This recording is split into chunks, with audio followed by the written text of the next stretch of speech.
Ito po ay isang alimbuyugin, 5-month-old.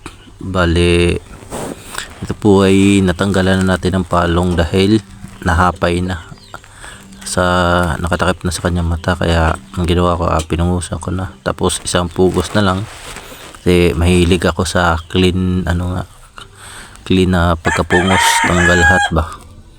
Yan siya, 5-month-old pa lang, going to 6 months na. Kapatid din niya, full brother to. Ito po, mas mataas ang sukat nito. Medyo bata pa, lugon pa. Medyo papalit ng balibo para sila. Hindi ko naman binunutan yan. Ano lang, gupit lang sa buntot, tapos nagkusa lang siyang magano. Kahabang paa.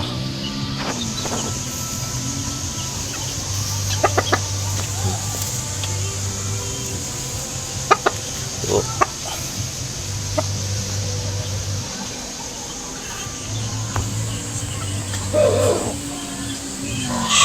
kulang parehas ng katawan pa. So, kailangan pang paano ang katawan.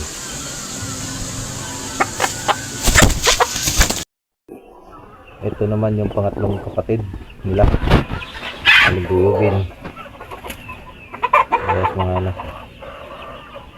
5 month, malugon parehas. Ito, saktuhan lang din ng katawan.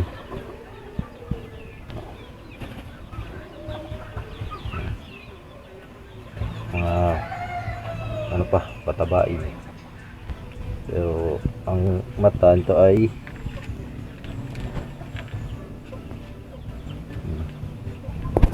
yun, ano na,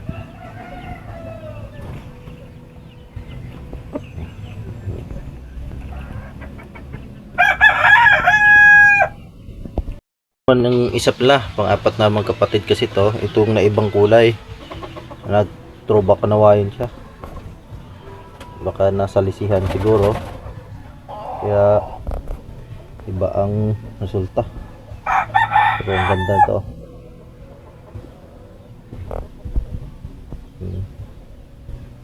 Parehas mga 5 months, magkakapatid po itong apat.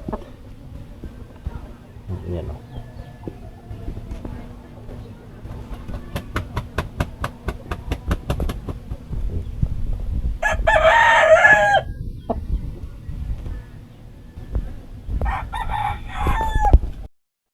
Pinapaarawan po natin sila para dito po sila nakatambang pag mga ganyang oras.